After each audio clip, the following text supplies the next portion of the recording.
In today's Take of the Day, I want to talk about Ty Lue for the LA Clippers and what we should expect from him going into this upcoming season. Before we get into that, though, please like, subscribe. Also hit the notification bell just so you can get the newest and the bonus content first. We put out content every day, so you won't miss any content here. Now let's go ahead and jump right into this.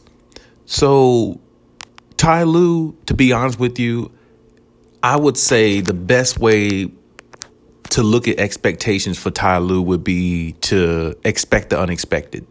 Ty Lue has been one of those coaches that is not afraid to take risks, take chances at any point, whether a playoff game or whether a regular season game. Now, the starting lineups in regards to the Clippers, he put out he said something about it in media day in regards to the starting lineup that he's going to experiment with, and that's Reggie Jackson, Eric Bledsoe, Paul George, Marcus Morris, and Zubac. Now, looking at that lineup the way it is, or just listening to that, hearing it, that sounds like a pretty decent lineup. Pretty small for the most part. Well, we're not going to say too small, but I mean, it's a lineup where I would say more likely it's going to have to be tweaked because they're going to need Serge Ibaka to get back to the point of being 100% healthy, and they trust him, and Serge Ibaka trusts his body, and they need Serge Ibaka in the starting lineup. I like Zubac. I like what Zubac brings. I like his energy. You know what I'm saying? I like his presence in the paint. He's still got a lot to learn as a younger player, but he still has time to develop in what he needs to be.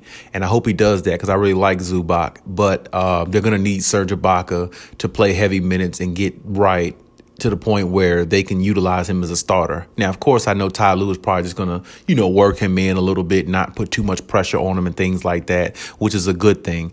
And because you want to make sure Serge is where he needs to be before you put him in the starting lineup and put more minutes on him. So they're going to need to, Ty Lue's probably going to need to make an adjustment there when Serge gets right, gets healthy. And we'll see exactly how the Eric Bledsoe experiment goes. I'm not exactly sure.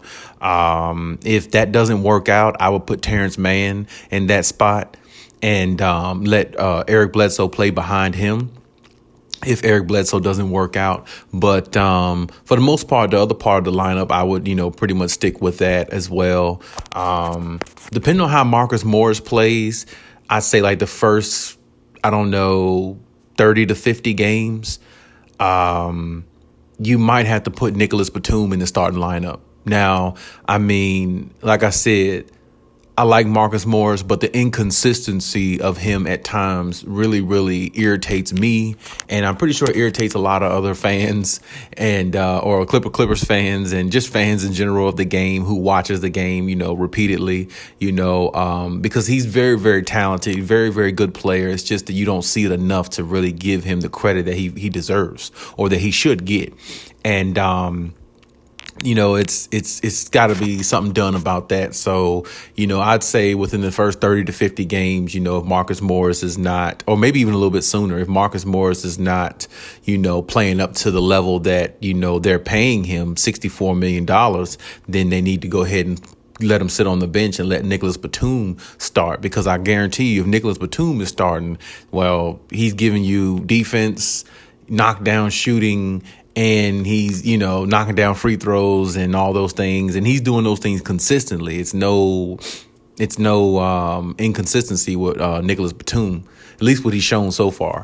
But in regards to like Ty Lue, this is my point. You have a starting lineup like that. You have pieces that you have on this team, and you have a lot of toys to play with, basically.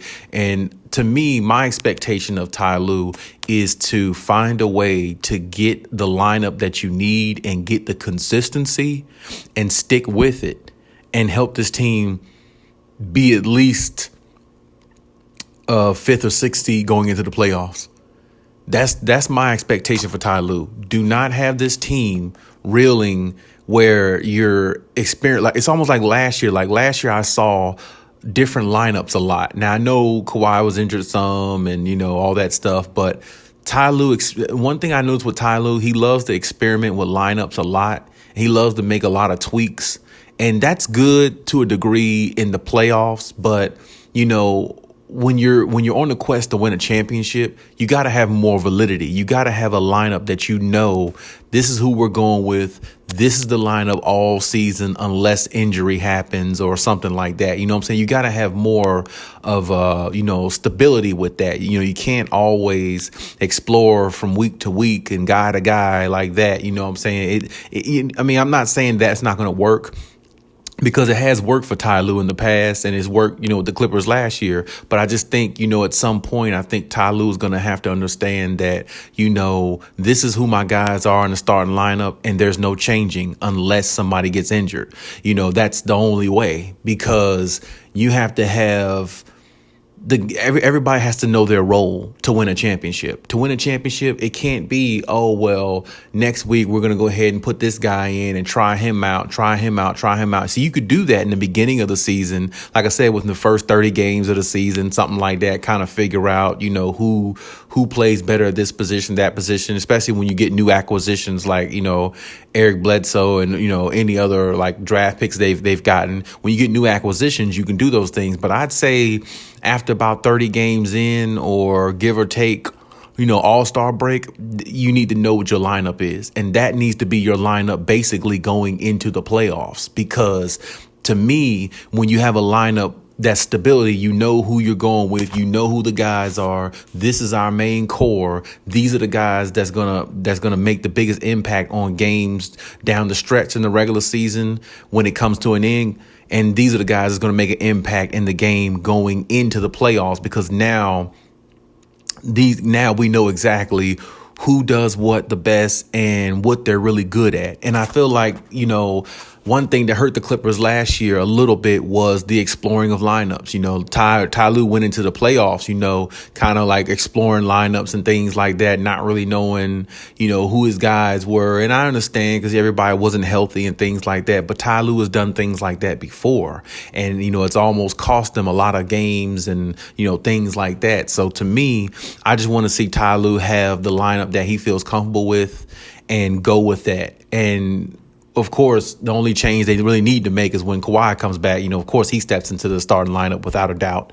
And that's it. But the main core guys, those are the guys that need to be there. It doesn't really need to be anybody else. So my thing is, I know Ty Lue is going to look at this season as a challenge, even more so than last season, because you're missing your best player. But even still, I need Ty Lue to get the best he very can. I mean, the best he can, the very best out of Eric Gordon. If Ty Lue can do that, if they can get Eric Bledsoe, if they can get the very best out of Eric Bledsoe, then that's going to be a huge plus for the Clippers. Because even when Eric Bledsoe might actually be subject to go back to the bench when Kawhi Leonard comes back and stuff like that, it's not going to matter. He's going to be in a rhythm. He's going to be comfortable with the team. He's going to know his role, and he's going to know what's expected of him when he comes in the game and play. You know what I'm saying? He'll know that he has to play at a high level, and he'll know that the Clippers are putting him in position to play this way every time he enters the lineup or goes on the floor. And this is what I want Ty Lue to do. I really would like Ty Lue to get the best out of Eric Bledsoe, the best you very can, and push these guys, push them to understand their role to another level. Because even if Kawhi comes back or not, if the Clippers make it to the playoffs, which I feel like they should, if they're playing a subpar team, a team that they can literally beat, they don't need to go down 0-2 in the playoffs again. They don't need to go through stuff like that anymore. Ty Lue needs to have something in place and get whatever he needs to get out of these players so they won't put themselves in deep holes like that. Because I'm telling you, if you go down 0-2 in the playoffs again, you might not come back and win the series every time. It's just no guarantee. So you want to be playing at your best, and you want everybody to know their role, and you want everybody to understand their role and execute at a high level, so you don't have to go through things like that when you're clearly the better team in the series. But, of course, you're not playing like it at the time. I don't want that to happen. And I feel like if Ty Lue has more stability in his starting lineups and he gets the best out of everybody in regards to in the regular season, get everybody where they need to be, understand, mentally prepare for the game from a different aspect, and look at every game like it's your last, I think he can get the maximum out of the players in the regular season as well. Because what they're going to have to do this year, they're going to have to literally pretty much pretend like they're down 0-2 in a playoff series and they got to win every game possible to stay alive. That's the mentality the Clippers are going to have. And I think that's something that Ty Lue is going to implement, and that's something he's going to have to stress to all these players on the Clippers, because without Kawhi Leonard, it can be tough. It's going to be tough. It's not going to be easy, because you're going to play teams like the Lakers. You're going to play the Nets. You're going to play, like I said, Denver. Jamal Murray's back. Phoenix Suns, they're not going nowhere. Devin Booker and the crew. Luka is getting better. Dame Lillard's coming to try to make a run if he can. I mean, it's a dogfight, especially in the Western Conference. So it's like, I mean, you every night in the Western Conference, you're going to be playing a team that is built to make a run, just about. Because like I said, I mean, Denver, Lakers, Phoenix, I mean, Luka on Dallas, like I said, Damian Lillard. I mean, every team pretty much over there is coming for your head. Every team pretty much in the Western Conference, is good enough to make the playoffs, seem like. And, you can't discredit Memphis. Oh, yeah, and I forgot. You're going to want to leave out Golden State now that Klay Thompson's coming back. So it's like, man, you're playing teams every night that can beat you. And a lot of these teams could beat you some nights, even if you had Kawhi Leonard just in a regular season. You see what I'm saying? So this is what I'm saying. Without Kawhi Leonard, Ty Lue is going to really have to get the max out of these players now. And he's got to make these players understand every game is a playoff game for us, because we're missing our best player, and every good team in the West is stacked almost. I mean, maybe besides Portland and Dallas, every team in the West is stacked. All the other teams in the West have one or two superstar type players that they can go to.